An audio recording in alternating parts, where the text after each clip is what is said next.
समितीला ज्या terms of reference आहेत त्याच्यात असं म्हटलेलं आहे की ह्या निवडणुका एकत्र कशा घेता येतील त्याच्याबद्दलच्या तपशिलाच्या शिफारशी कराव्या। काय ही भानगड?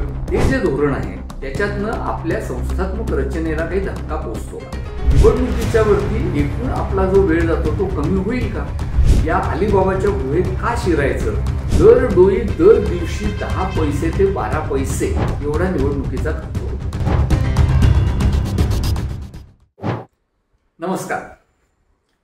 गेल्या काही महिन्यांपासून आणि कदाचित गेल्या काही वर्षांपासून ज्याच्यावरती बरीच चर्चा चाललेली आहे तो एकाच वेळेला देशभर सगळ्या निवडणुका घेण्याचा प्रकार पुन्हा एकदा डोकं वर काढताना आपल्याला दिसतोय।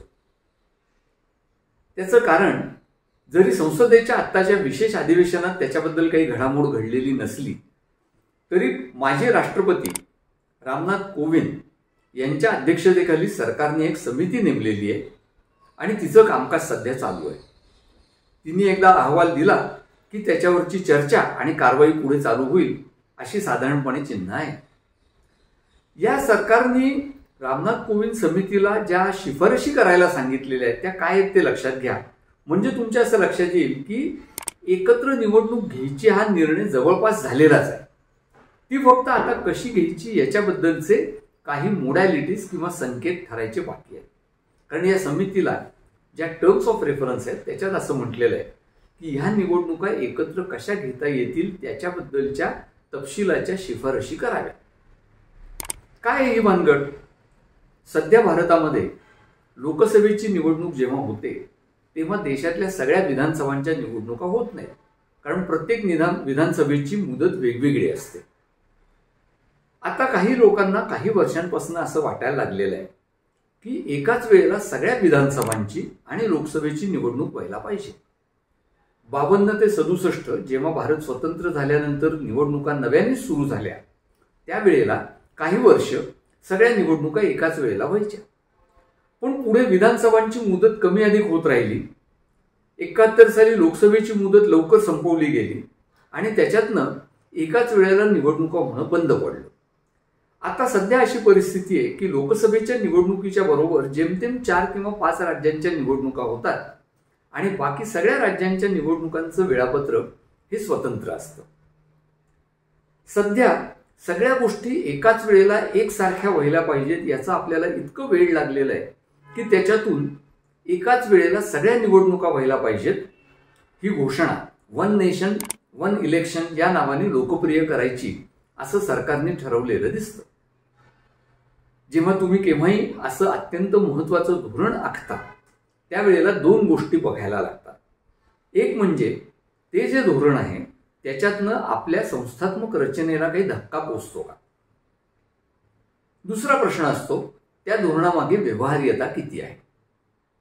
पहिल्यांदा आपण तत्व किंवा मूलभूत संस्थात्मक रचना पाहूया। काय आहे आपली संस्थात्मक रचना? तर आपल्या संस्थात्मक रचनेप्रमाणे अविश्वासाचा ठराव मांडणं हा लोकसभेच्या किंवा विधानसभेच्या सभासदांचा महत्वाचा अधिकार असतो। आता या नवीन रचनेप्रमाणे जर जायचं झालं तर सगळ्यांची टर्म फिक्स असेल, 5 वर्षांची टर्म असेल, म्हणजे अविश्वासाचा ठराव हवा तेव्हा सभासद मांडू शकणार नाहीत। याला काही लोकांनी कन्स्ट्रक्टिव्ह वोट ऑफ कॉन्फिडन्स किंवा नो कॉन्फिडन्स म्हणजे अविश्वासाचा ठराव मांडतानाच नवीन सरकार कोणतं येईल हे तुम्ही कंपल्सरी सक्तीने सांगितलंच पाहिजे आणि ते नवीन सरकार निवडून दिलं पाहिजे असा एक प्रकार करायचा असं म्हटलं जातं। इंग्लंडमध्ये कदाचित तुमच्यापैकी काही जणांना हे माहिती नसेल, 11 साली असा फिक्स टर्मचा कायदा झाला। त्यांच्या लवकरच ही चूक लक्षात आली, 17 साली त्यांनी तो कायदा रद्द करून टाकला। जर्मनीत तसा कायदा आहे हे खरं आहे, पण भारतात त्यामुळे तो आणलाच पाहिजे का हा प्रश्न चर्चेला खरं तर घेतला जायला पाहिजे। दुसरा संस्थात्मक महत्वाचा अधिकार जो असतो तो म्हणजे बहुमत असलेला पंतप्रधान किंवा बहुमत असलेला मुख्यमंत्री त्याला हवं तेव्हा सभागृह बरखास्त करून मध्यावधी निवडणूक घेऊ शकतो। जर एक राष्ट्र एक निवडणूक असं ठरलं तर पंतप्रधान किंवा मुख्यमंत्री हा अधिकार वापरू शकणार नाही। ही सगळी संस्थात्मक मोडतोड करत असताना आपल्या संघराज्य पद्धतीवरही त्याचा दुष्परिणाम होईल, आणि त्यामुळे ही मोडतोड करू नये असं बऱ्याच लोकांचं म्हणणं आहे. पण आता सध्या जी चर्चा चालली आहे ती तात्विक न चालता मुख्यतः व्यावहारिक चाललेली आपल्याला दिसते. सगळ्यात लोकप्रिय मुद्दा याच्यातला जो आहे तो असा की 2 वेगवेगळ्या वेळेला निवडणुका घेतल्यामुळे खर्च फार वाढतो. आणि हा मुद्दा आकर्षक असतो. आपल्याला सगळ्यांनाच एकदम असं वाटतं की जर खर्च वाचणार असेल तर एकदम निवडणुका घ्यायला काय हरकत आहे. तात्विक मुद्दा तरी शिल्लक राहतोच की खर्च वाचणार असला तरी सुद्धा जर आपली पद्धत जी आहे तिची मोडतोड होणार असेल तर एकाच वेळेला निवडणुका का घ्यायच्या. पण आपण खर्चाचा मुद्दा जरा तपासून पाहू. अलीकडेच निवडणूक आयोगाचे माजी सभासद असलेले अशोक लवासा यांनी एक लेख लिहिलेला आहे. त्यांनी असं म्हटलेलं आहे की खर्च खरंच वाढेल का आणि कमी होईल का याचा कोणताही अभ्यास झालेला नाही. आणि मग त्यांनी काही आकडेवारी दिलेली आहे. मी काही आकडेवारी तुमच्या नजरेला आणून देऊ इच्छितो. उदाहरणार्थ गुजरात सारखं राज्य घेऊ. गुजरातचा आकार जो आहे त्या आकाराचं राज्य, त्याची निवडणूक जर घ्यायची झाली तर साधारणपणे 300 कोटीच्या आसपास खर्च येतो 5 वर्षातनं एकदा. गुजरातचं बजेट आहे 18,000 कोटींचं आणि त्यामुळे गुजरातच्या एकूण बजेटमध्ये हा खर्च किरकोळ असतो. लवासांनी दिलेली आकडेवारी तर फार गमतीशीर आहे. त्यांनी 14 आणि 19 साली झालेला लोकसभेच्या निवडणुकीवरचा खर्च लक्षात घेतला आणि असं सांगितलं की दरडोई दर दिवशी 10 पैसे ते 12 पैसे एवढा निवडणुकीचा खर्च होतो. म्हणजे निवडणुकीवर खूप खर्च होतो म्हणून गळा काढणारे जे लोक आहेत त्यांनी या माजी निवडणूक आयुक्तांचा हा लेख जरूर पाहायला पाहिजे. कारण याच्यामध्ये लोकसभेची निवडणूक जरी विचारात घेतली तरी जेमतेम 10 ते 12 पैसे दरडोई दर दिवशी एवढाच मुद्दा येतो. विधानसभेचा खर्च तर त्याहून कितीतरी कमी येतो. आणि त्यामुळे सगळा खर्च जरी एकत्र केला तरी मुद्दा आहे तो 15 ते 20 पैशांचा मुद्दा चाललेला आहे रोजच्या. भारतासारख्या देशात लोकशाही महत्वाची आहे का रोजचे प्रत्येकी 20 पैसे खर्च जास्त होण्याचा मुद्दा महत्वाचा आहे, हा या निमित्ताने प्रश्न विचारात घ्यायला पाहिजे. दुसरा मुद्दा नेहमी जो मांडला जातो तो आहे सरकारी कर्मचाऱ्यांच्या कामाचा वेळ वाचेल. पण प्रत्यक्षात खरंच तसं आहे का याचं ऑडिट कुणी केलेलं नाही. याचं कारण असं की जर एकाच वेळेला विधानसभांच्याही निवडणुका घेतल्या तर त्याच्यासाठी जास्त सरकारी कर्मचारी लागतील, जास्त मतदान केंद्र लागतील, जास्त व्हेकल्स लागतील, जास्त ईव्हीएम्स लागतील. ती नक्की किती लागतील याचा हिशेब करावा लागेल आणि मग सरकारी कर्मचाऱ्यांचा वेळ खरंच वाचेल का या मुद्द्याचा विचार आपल्याला करता येईल. तिसरा मुद्दा म्हणजे एकूणच निवडणुकीच्या वरती एकूण आपला जो वेळ जातो तो कमी होईल का. 8 ते 10 फेऱ्यांमध्ये लोकसभेची निवडणूक होते.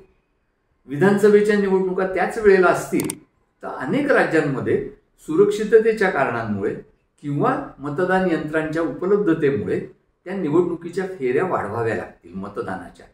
याचाच अर्थ असा झाला की एकूण निवडणूक ही जर 1.5-2 महिने मागच्या वेळेला चालली असेल तर अशी 2.5 ते 3 महिने निवडणूक चालू शकते उत्तर प्रदेश सारख्या राज्यात, बंगाल सारख्या गुंतागुंतीच्या राज्यात.